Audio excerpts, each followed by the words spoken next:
नमस्ते। अक्सर हम सबके साथ ऐसा होता है ना? कोई बड़ा सपना होता है, कोई लक्ष्य, कुछ नया सीखना है या कुछ शुरू करना है। हाँ बिल्कुल, मन में बहुत कुछ चलता है। लेकिन बस वो पहला कदम ही नहीं उठ पाता। अटक जाते हैं। हाँ, सोचते रहते हैं कि अरे सही टाइम आएगा या मूड बनेगा, सारी प्लानिंग हो जाएगी या अंदर से वो जबरदस्त वाली प्रेरणा आएगी। वो मोटिवेशन का इंतजार। पर वो सही पल आता ही नहीं और हम टालते रहते हैं। सही कहा, प्रोक्रेस्टिनेशन। हाँ, प्रोक्रास्टिनेशन। ऐसा क्यों होता है? आज हम इसी उलझन पर थोड़ी गहराई से बात करेंगे कि ये काम शुरू न कर पाने और टाल मटोल के पीछे का विज्ञान क्या है। और आज की हमारी ये चर्चा पैट्रिक किंग की किताब the science of getting started उसके कुछ अहम विचारों पर आधारित होगी। हाँ, ये बहुत ही प्रैक्टिकल किताब है इस विषय पर। उम्मीद है कि इस बातचीत के आखिर तक हम ये बेहतर समझ पाएंगे कि भाई इस टालमटोल से कैसे निपटा जाए, ओवरथिंकिंग से कैसे बचें और सबसे जरूरी काम शुरू कैसे करें। एग्जैक्टली काम शुरू कैसे करें। बिल्कुल। और ये एक बहुत ही आम समस्या है, आप कह सकते हैं। और विज्ञान बताता है कि इसका हल काफी हद तक हमारे सोचने के तरीके में ही छुपा है। अच्छा। हाँ, अक्सर हम ये मानते हैं, जैसा आपने कहा, कि पहले प्रेरणा आएगी, मतलब मोटिवेशन जागेगा। हाँ। और फिर हम काम करेंगे। हाँ। हम उस फीलिंग का इंतजार करते हैं। हाँ, और मुझे लगता है यही सबसे बड़ा भ्रम है जिसे ये किताब तोड़ती है। किताब कहती है कि ये सोच ही उल्टी है। बिल्कुल बिल्कुल उल्टी। ये तो बड़ी दिलचस्प बात है। तो चलिए इसी आइडिया से आज की ये चर्चा शुरू करते हैं। तो क्या वाकई प्रेरणा का इंतजार करना गलत है? हाँ, मतलब वैज्ञानिक नजरिए से देखें तो ये आइडिया कि पहले प्रेरणा फिर एक्शन, ये पूरी तरह सही नहीं है। अच्छा। हाँ, रिसर्च दिखाती है कि प्रेरणा जो है वो एक्शन का नतीजा होती है, कारण नहीं। नतीजा एक्शन का। हाँ, जब हम कोई कदम उठाते हैं, कोई एक्शन लेते हैं, चाहे वो कितना ही छोटा क्यों ना हो, तो हमारे दिमाग में डोपामाइन रिलीज होता है। हाँ, वो फील गुड वाला केमिकल। बिल्कुल वही। वो हमें अच्छा महसूस कराता है, एक तरह का इनाम देता है। और ये इनाम हमें काम करने के बाद मिलता है, पहले नहीं। तो ये जो एहसास है कि हाँ मैंने कुछ किया, मैं आगे बढ़ा, यही एहसास हमें और करने के लिए प्रेरित करता है। तो एक्शन पहले आता है, प्रेरणा उसके पीछे पीछे आती है। अरे वाह, ये तो पूरा पूरा नजरिया ही बदल गया। मतलब हमें रेडी फील करने का इंतजार नहीं करना है, नहीं, बस किसी तरह शुरू कर देना है। हाँ, बस शुरू कर देना है। ये कुछ वैसा ही है जैसे जैसे किसी भारी रुकी हुई गाड़ी को धक्का लगाना पड़ता है ना। हाँ बिल्कुल। शुरू में सबसे ज्यादा जोर लगता है उसे हिलाने में, पर एक बार वो थोड़ी सी भी चल पड़े तो फिर उसे आगे धकेलना आसान हो जाता है। बिल्कुल सही समझो आपने, यही है मोमेंटम, गति। मोमेंटम। एक बार चीजें चल पड़ती हैं तो उन्हें जारी रखना आसान हो जाता है। वो न्यूटन का पहला नियम है ना। हाँ हाँ, लॉ ऑफ इनर्शिया। वही, जो चीज गति में है वो गति में रहना चाहती है। तो वो जो शुरुआती सुस्ती है, जो इनर्शिया है, उसको तोड़ना, वो पहला एक्शन लेना, वो सबसे जरूरी है, चाहे वो कितना ही छोटा क्यों ना हो। हमारा दिमाग ना, वो भविष्य के बड़े फायदों से ज्यादा तुरंत मिलने वाली खुशी या संतुष्टि पर ज्यादा ध्यान देता है। अच्छा।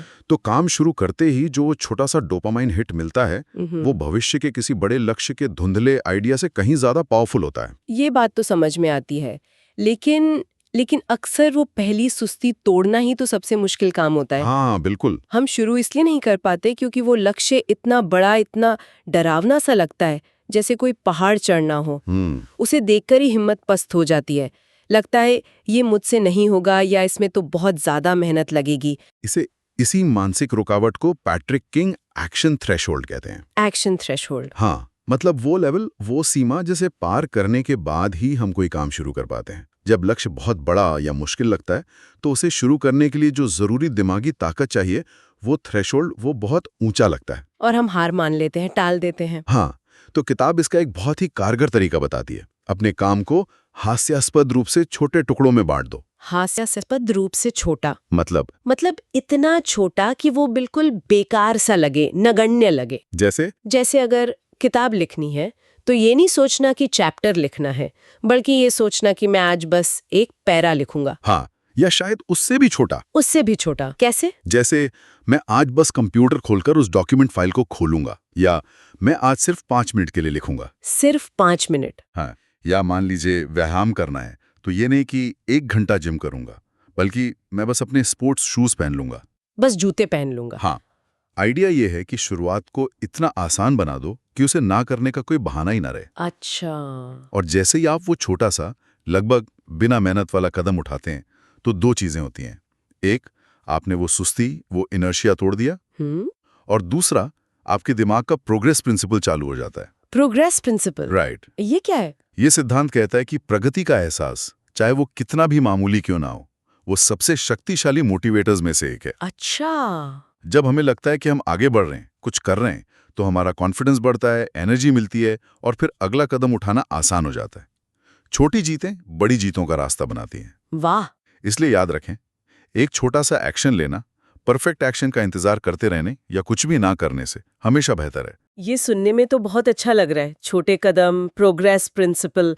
लेकिन ईमानदारी से कहूँ तो कई बार वो सबसे छोटा कदम उठाना भी भारी लगता है। हाँ, होता है। मतलब जूते पहनना भी एक काम लगता है।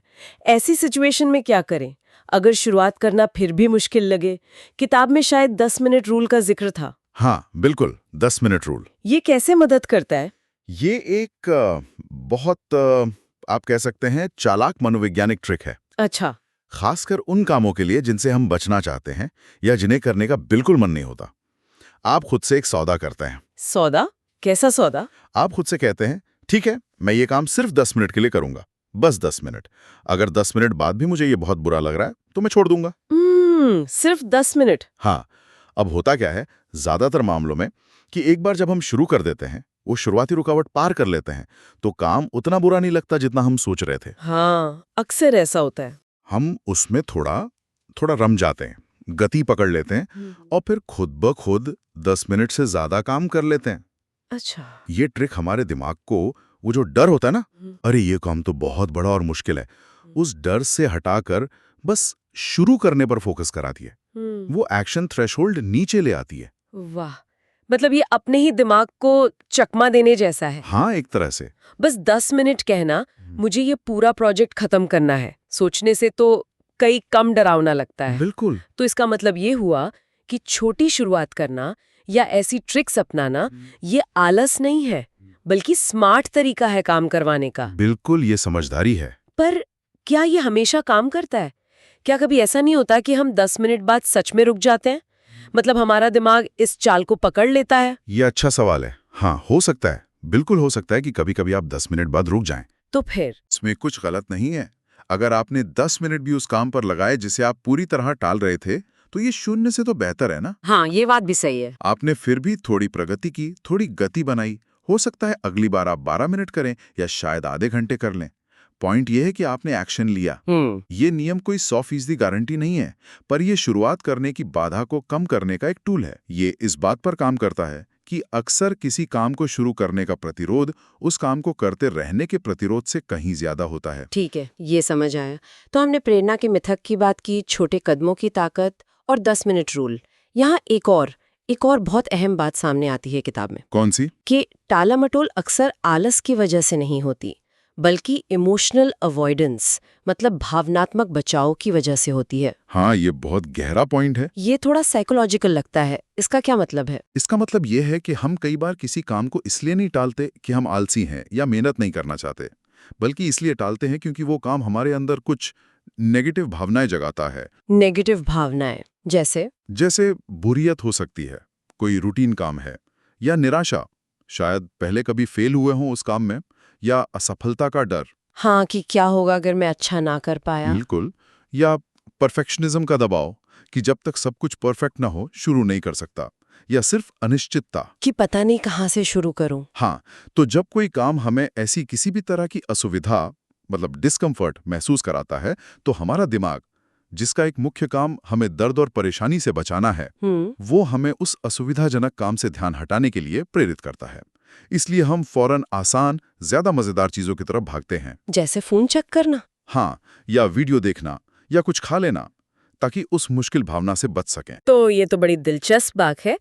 लेकिन जैसा किताब कहती है और हम सब ने महसूस भी किया होगा, टालने से वो बुरी फीलिंग या चिंता कम तो होती नहीं, बढ़ जाती है। हाँ, बढ़ जाती है, क्योंकि काम तो वहीं का वहीं रहता है।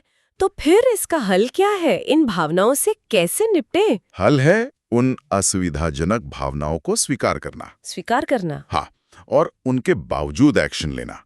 ये समझना कि किसी भी जरूरी या मुश्किल काम को करते हुए थोड़ा असहज महसूस करना, थोड़ा अनिश्चित, थोड़ा डरा हुआ महसूस करना, ये बिल्कुल नॉर्मल है, स्वाभाविक है। परफेक्शन का इंतजार छोड़ना होगा।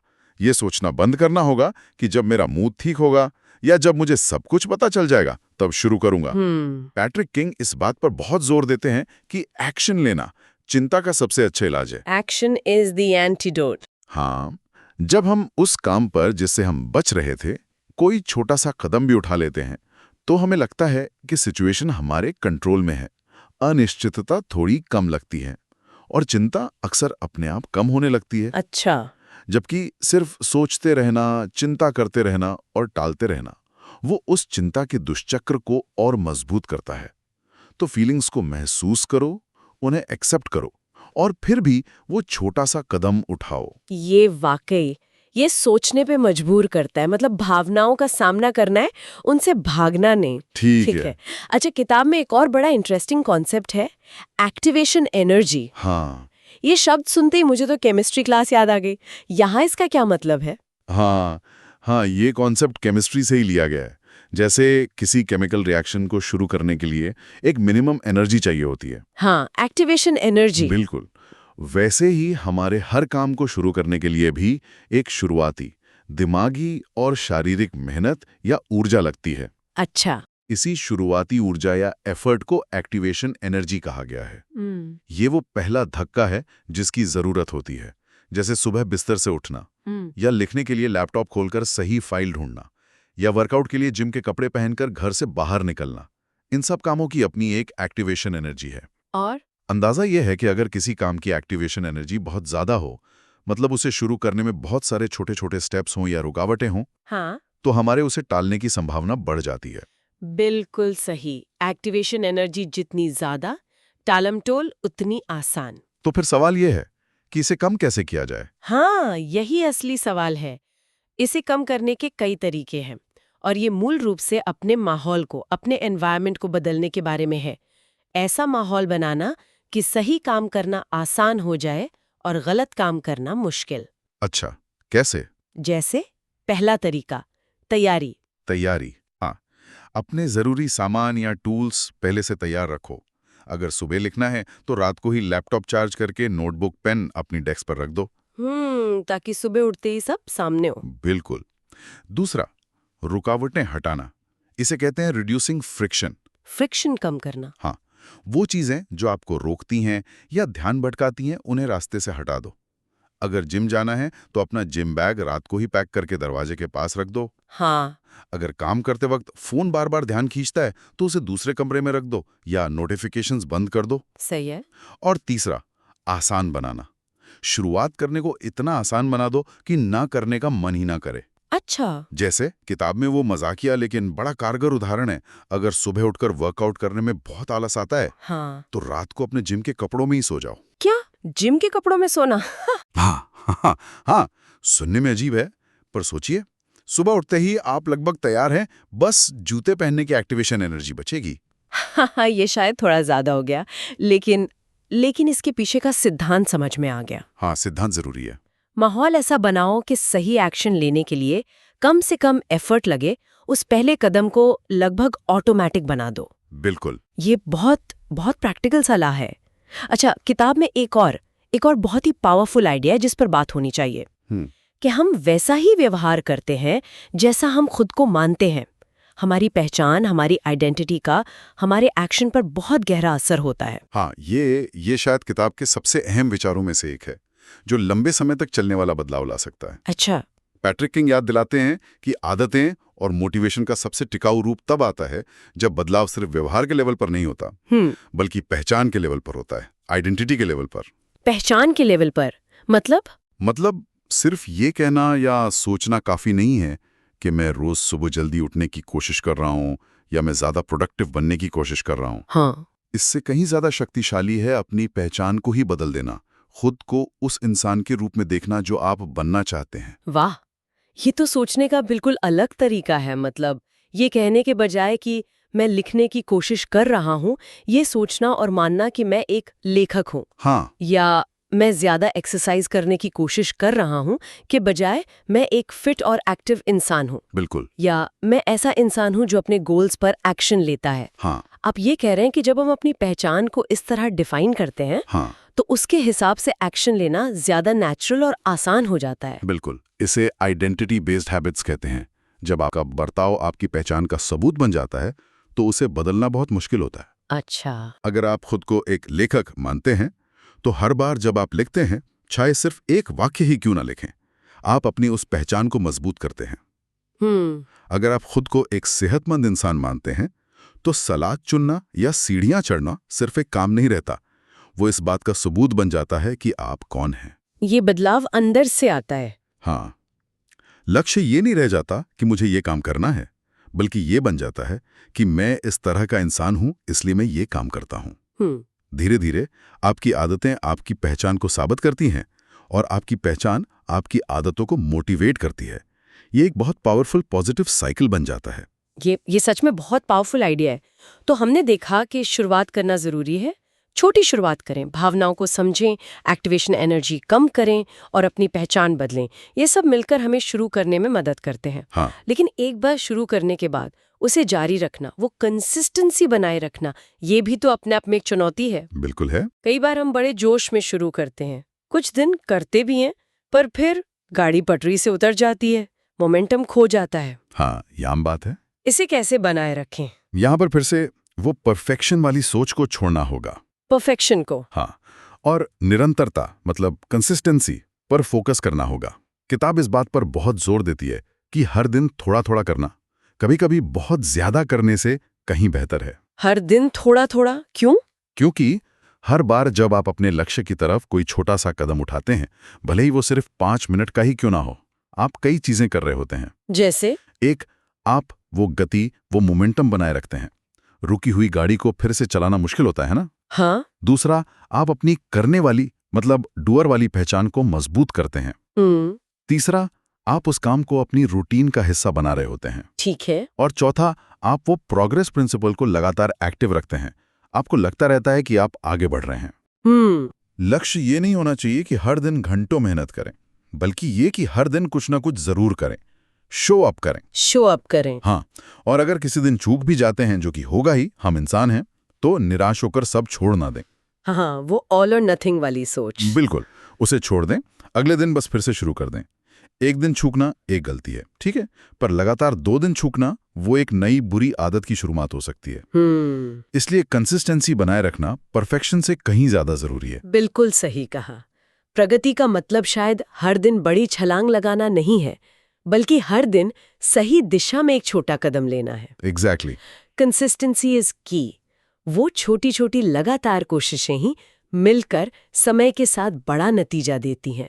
तो आज की इस पूरी बातचीत को अगर समेटें तो काम शुरू करने और टालमटोल से बचने का जो विज्ञान है वो कोई रॉकेट साइंस नहीं है, है ना? बिल्कुल नहीं। ये हमारे दिमाग के काम करने के तरीके को समझने और उसके हिसाब से स्मार्ट तरीके अपनाने के बारे में है। हाँ, ये गति, पहचान और छोटी जीतों का खेल है। हाँ, मुख्य बातें क्या रहीं? एक तो प्रेरणा का इंतजार मत करो, एक्शन लेकर प्रेरणा पैदा करो। बिल्कुल। दूसरा, तैयार महसूस होने से पहले ही शुरू कर दो। हाँ। तीसरा, बड़े लक्ष्यों को छोटे आसान हिस्सों में तोड़ो। हास्यास्पद रूप से छोटा। हाँ, और चौथा, 10 मिनट रूल जैसी ट्रिक से खुद को बस शुरुआत करने के लिए मनाओ। और ये भी याद रखना जरूरी है कि शुरुआत करने में जो रुकावटें आती हैं, वो एक्टिवेशन एनर्जी, उन्हें पहचानो और कम करो।